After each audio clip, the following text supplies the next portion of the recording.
కస్తూరి రంగరంగ నాయన్న కావేటి రంగరంగ శ్రీరంగరంగరంగ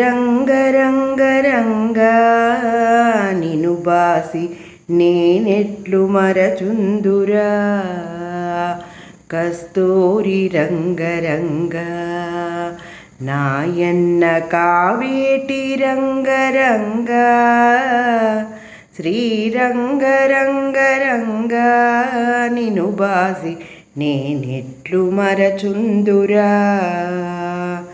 కంసుణ్ణి సంహరింప సద్గురుడు అవతారమెత్తినప్పుడు దేవకీ గర్భమునను కృష్ణావతారమై జన్మించెను. 7 రాత్రులు చేరిచి ఒక రాత్రి ఏకరాత్రిగా చేసెను. ఆదివారము పూటను అష్టమి దినమందు జన్మించెను.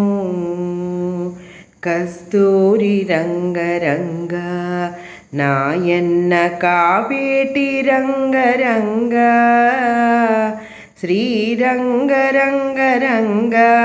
నిను బాసి నేనెట్లు మరచుందురా.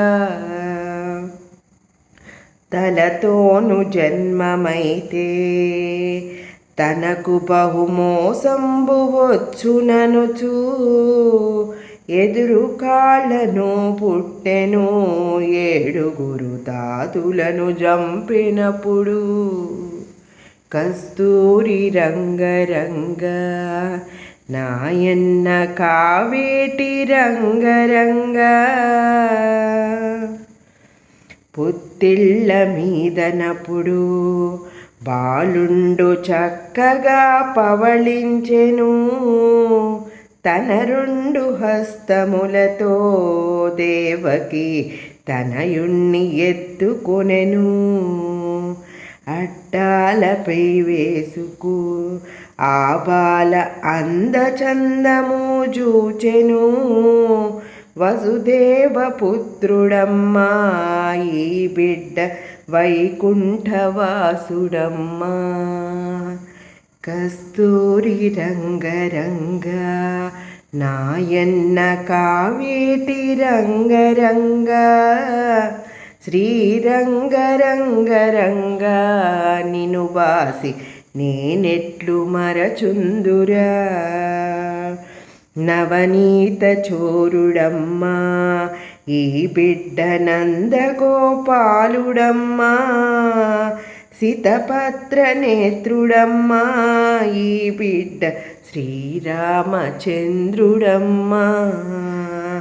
శిరమున చింతామణి నా తండ్రి నాలుకకు నక్షత్రము.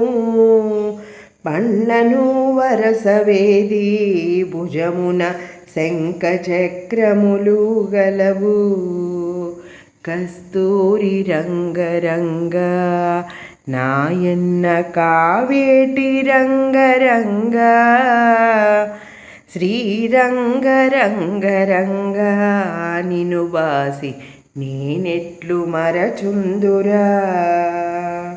వీపున వింజామరు నా తండ్రి బొడ్డున పారిజాతం. అరికాళ్ళ పద్మములను అన్నియును అమిరేను కన్న తండ్రి. నీ రూపు నీ చక్కదనం ఆ బ్రహ్మ ఎన్నాళ్ళు వ్రాసె తండ్రి.